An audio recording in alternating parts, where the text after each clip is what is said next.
गर्मी में आप मेरी बात सुनने आए, इसके लिए बहुत बहुत धन्यवाद करता हूं आपका। असेंबली के चुनाव चल रहे हैं, अलग अलग प्रदेशों में ये चुनाव हो रहे हैं। असम में, केरल में, बंगाल में, तमिलनाडु में, और इससे पहले मेरे इन प्रदेशों में दौरे हुए। तमिलनाडु में, असम में जब मैंने लोगों से पूछा कि आपको क्या लगता है, उन्होंने मुझे बताया कि पहली बार हमें ऐसा लग रहा है कि हमारे इतिहास पे, भाषा पे, हिस्ट्री पे आक्रमण हो रहा है। जो विचारधारा बीजेपी बंगाल में फैलाने की कोशिश कर रही है, वही विचारधारा असम में फैला रही है, और एआईएडीएमके के माध्यम से वही विचारधारा तमिलनाडु में फैला रही है।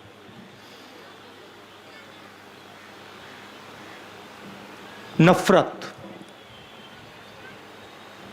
और हिंसा, इनके पास और कुछ है ही नहीं। ये बंगाल को बांटना चाहते हैं, तोड़ना चाहते हैं, और बंगालियों के बीच में जो भाईचारा है उसको खत्म करना चाहते हैं। यही असम में कर रहे हैं, यही तमिलनाडु में कर रहे हैं, और इसका नतीजा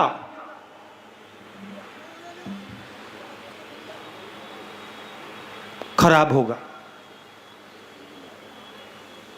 इनको कुछ नहीं होने वाला। नरेंद्र मोदी को, अमित शाह को, इनको कुछ नहीं होने वाला है।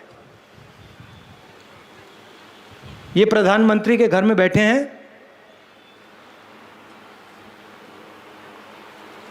इनके पूरे बॉडीगार्ड्स हैं, इनकी पूरी रक्षा होती है, इनको कुछ नहीं होने वाला। आग लगेगी तो यहां लगेगी। नरेंद्र मोदी नहीं चलेगा,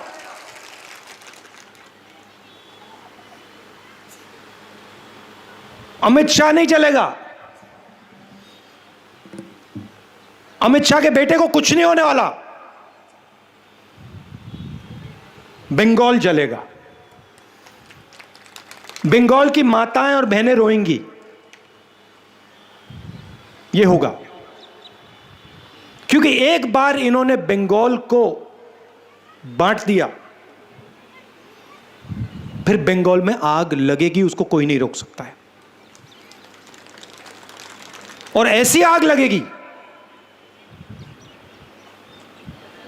कि बंगाल में उसको पहले किसी ने नहीं देखा होगा। तो हम यहां चुनाव नहीं लड़ रहे हैं, हम बंगाल के इतिहास की, हिस्ट्री की, भविष्य की रक्षा कर रहे हैं। इसलिए मैं यहां आया हूं। मैं यहां चुनाव में भाषण करने नहीं आया हूं। मैं आपको यह बताना चाह रहा हूं कि अगर बंगाल बट गया तो सबसे ज्यादा नुकसान बंगाल की जनता को होगा, बंगाल के भविष्य को होगा। अब आप देखिए, बीजेपी ने उत्तर प्रदेश में आग लगाई, उसके बल पर वो चुनाव जीते। हुआ ये, आग लगाई चुनाव जीते। और उसके बाद क्या हुआ, आज जाइए उत्तर प्रदेश, जाइए देखिए, मजा देखिए वहां पे।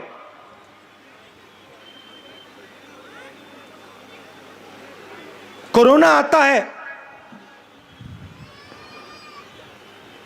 अस्पताल लाशों से भरे हुए हैं,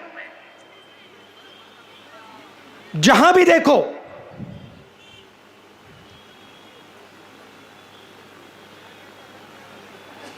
लोग कोरोना से मर रहे हैं। चीफ मिनिस्टर कोई समझ नहीं,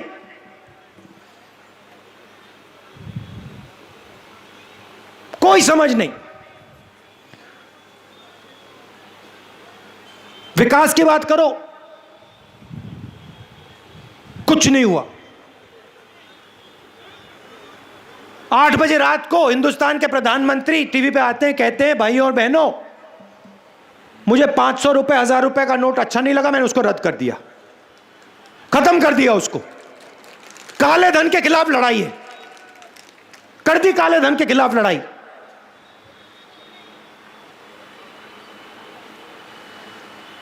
लाखों लोग बर्बाद हो गए। किसानों के घर में जो थोड़ा सा पैसा था वो खत्म हो गया। आपको कहा लाइन में खड़े हो जाओ, बैंक में जाओ, अपना पैसा डालो, बैंक में पैसा रखो। हिंदुस्तान के सब लोगों ने किया। लाइन में मोदी जी दिखे आपको? खड़े थे क्या? खड़े थे। लाखों रुपए का सूट पहनते हैं, लाइन में क्यों नहीं खड़े थे वो? पैसा कहां से आता है? लाइन में सबको खड़ा कर दिया, आपके जेब में से पैसा निकाल दिया, उनके 2-3 उद्योगपतियों मित्रों को दे दिया, और फिर कहते हैं काले धन के खिलाफ लड़ाई चल रही है। उसके बाद जीएसटी लागू की, 5 अलग अलग जीएसटी, 28% टैक्स, छोटे दुकानदारों पर टैक्स, स्मॉल मीडियम बिजनेस पर टैक्स, किसान पर टैक्स। आज तक छोटे दुकानदारों को जीएसटी नहीं समझ आई। आप जाइए किसी से भी पूछ लीजिए, किसी गरीब आदमी से पूछिए, अमीर से मत पूछिए, किसी भी गरीब आदमी से पूछिए, नोटबंदी से आपका फायदा हुआ? हाथ जोड़ के कहेगा नहीं हुआ। हुआ? किसी का हुआ यहां पे नोटबंदी से फायदा? जीएसटी से किसी का हुआ फायदा? नहीं। टैक्स कहां जाता है? वही 5-10 मित्र हैं नरेंद्र मोदी के, उनके पास जाता है। कोरोना आता है, यहां के लोग बाकी देश में जाते हैं काम ढूंढने, लाखों लोग जाते हैं ना यहां से। यहां तो आपको काम नहीं मिलता, ना मोदी जी देते हैं, ना ममता जी देती हैं, और जो थोड़ा सा मिलता है उसके लिए आपको पहले पैसा देना पड़ता है, कट मनी।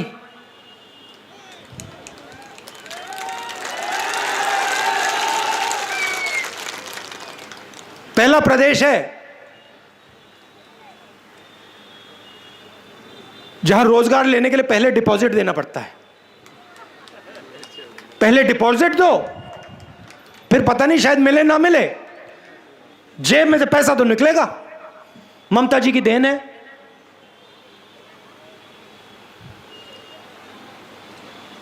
कहती हैं चुनाव के समय खेल होंगे।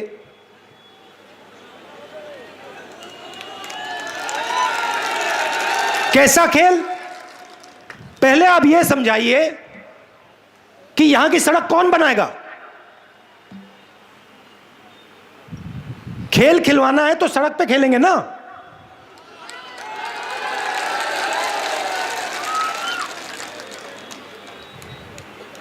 यहां कॉलेज यूनिवर्सिटी कौन लगाएगा? खेल खेलना है तो उसके मैदान में खेलेंगे, वो तो आप देती नहीं।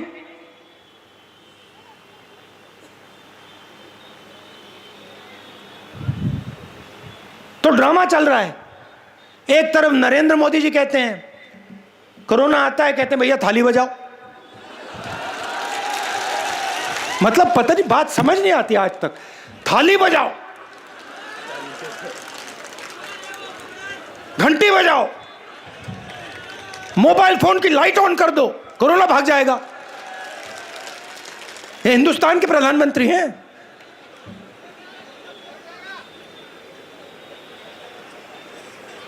भाग गया कोरोना, भाग गया। मैंने पिछले साल फरवरी में कहा था कोरोना से जबरदस्त नुकसान होने वाला है। ये हमारे मीडिया के जो मित्र हैं, क्या ये आप बड़े होशियार हो, सब समझते हो आप लोग। खरीदा हुआ, ये कहता है राहुल गांधी सबको डरा रहा है। ये खरीदे हुए लोग कहते हैं राहुल गांधी सबको डरा रहे हैं।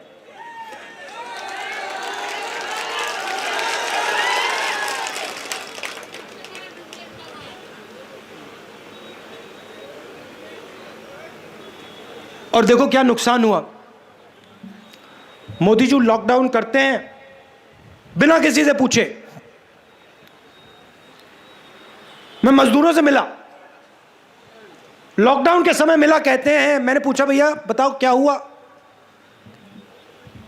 मुझे कहते हैं देखिए राहुल जी हमें एक बात समझ नहीं आई,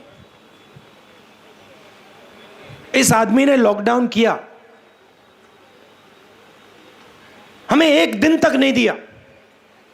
अगर एक दिन दे देते, 2 दिन दे देते, हम घर चले जाते।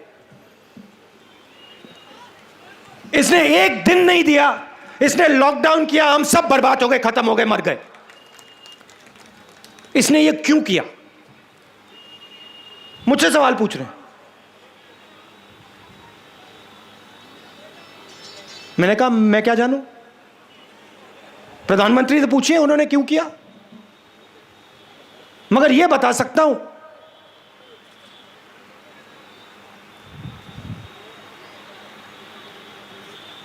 जिसमें अपने दिल में आपके लिए इतनी भी जगह होगी, वो ऐसा काम कभी नहीं कर सकता है। वो मर जाएगा मगर ऐसा काम नहीं करेगा। और जब मजदूर हाथ जोड़ के कहते हैं भैया हमें बस का टिकट दिलवा दो,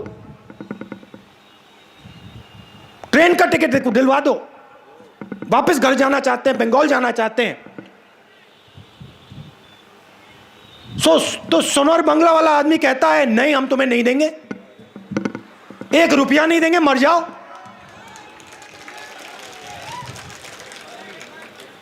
और उनको पैदल चलना पड़ता है हजारों किलोमीटर। कोई भूखा मर रहा है, कोई कोरोना से मर रहा है, कोई फर्क नहीं। और उसी समय नरेंद्र मोदी लाखों करोड़ रुपए अपने 5-10 बिजनेस वाले मित्रों का टैक्स माफ करते हैं। कहते हैं अर्थव्यवस्था चालू करनी है।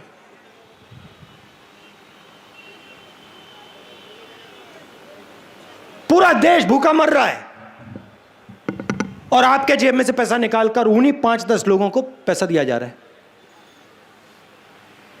और अब ये नए 3 कानून लाए किसानों के खिलाफ। यहां आपने मुझे बताया कि यहां तो मंडी नहीं है, 3 रुपया केजी चावल, किसान मंडी नहीं है, मगर बाकी देश में जो मंडियां हैं उनको बंद करने मोदी जी। ऐसा कानून लाए हैं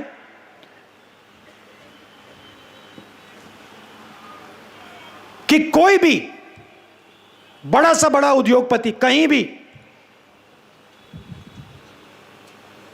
अनाज खरीद सकता है। मतलब गरीब से गरीब किसान को हिंदुस्तान के सबसे बड़े उद्योगपतियों के सामने खड़ा कर रहे हैं। और फिर कानून में लिखा है कि अगर किसान सही दाम मांगे तो किसान कोर्ट में नहीं जा सकता। और तीसरा कानून कहता है कि हिंदुस्तान के सबसे बड़े उद्योगपति जितनी भी जमाखोरी करना चाहते कर सकते हैं। तो पहले छोटे बिजनेस वालों को मारा, दुकानदारों को मारा, अब किसान को मार रहे हैं। और जो किसानों का है वो छीन रहे हैं। और फिर बंगाल में आते हैं, कहते हैं भैया सोलर बांग्ला बनाएंगे। चमकता हुआ बंगाल,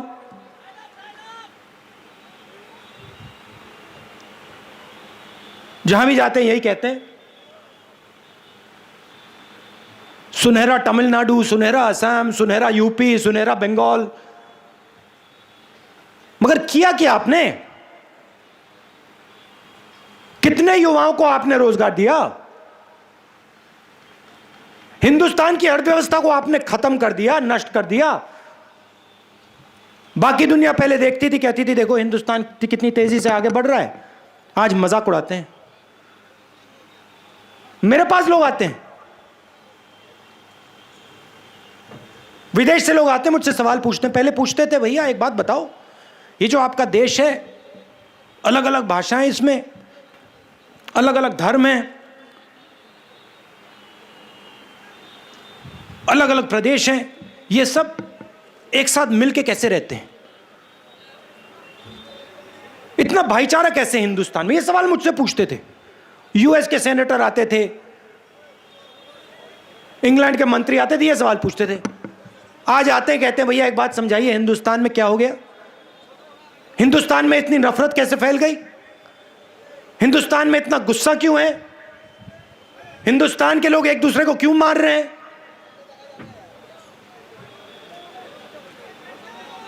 ये है नरेंद्र मोदी जी, आरएसएस की देन। ये इनका काम है और इसका लक्ष्य एक है, आपको लड़ा दो और फिर जो आप सवाल पूछते हो अस्पताल के, कॉलेज के, रोजगार के, आप पूछना बंद कर दोगे और जो आपका ही उठा के ले जाएंगे। अब ममता जी को आपने जिम्मेदारी दी, आपने कहा कि ममता जी आप बंगाल को चलाइए। क्या उन्होंने वो जिम्मेदारी निभाई? आपको लगता है कि ममता जी ने काम किया आपके लिए? कोई कह सकता है यहां पे हाँ ममता जी ने मेरे लिए काम किया, कुछ करके दिखाया? यहां पे ममता जी ने रोजगार दिया आपको, कॉलेज लगवाया, सड़क बनवाई, तो फिर क्या मतलब है?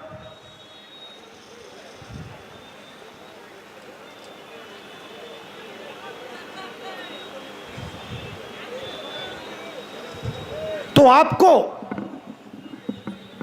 सोच समझ के हमारे गठबंधन को समर्थन देना है और हमारे जो एमएलएज हैं उनको आप भारी बहुमत से जिताइए। और एक बात याद रखिए, देखिए कांग्रेस पार्टी ने हमारे इतिहास में कभी बीजेपी के साथ समझौता किया है? कभी किया? आपने देखा, सुना कभी?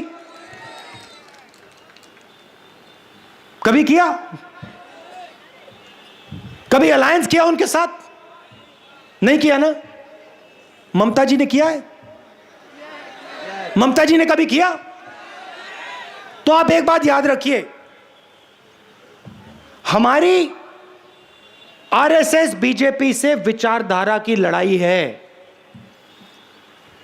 हमारी सिर्फ राजनीतिक लड़ाई नहीं है। जैसे दीपा जी ने कहा, उनकी विचारधारा ने हमारे सबसे बड़ी लीडर की हत्या की है, हमारे गुरु की हत्या की है, गांधी जी की हत्या की है। उस विचारधारा के खिलाफ हम खड़े रहेंगे, हम पीछे कभी नहीं हटेंगे, हम मर जाएंगे मगर नहीं हटने वाले। ममता जी की राजनीतिक लड़ाई है, अलग बात है। हमारी राजनीतिक लड़ाई है, मगर हमारी विचारधारा की लड़ाई है। हम उनके साथ मर जाएंगे मगर नहीं खड़े होंगे, और वो इस बात को समझते हैं। इसीलिए नरेंद्र मोदी जी ने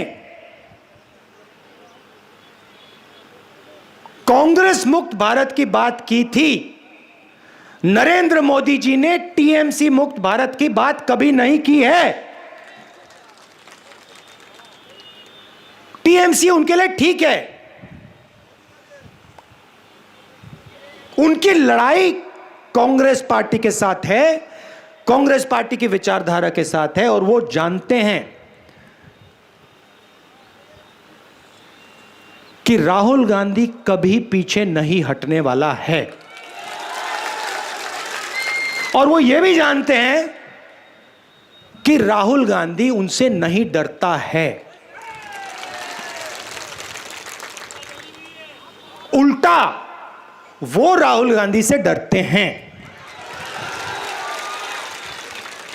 तो आपको यह बात समझनी पड़ेगी कि यह बंगाल के भविष्य की लड़ाई है, यह राजनीतिक लड़ाई है, मगर यह विचारधारा की लड़ाई है।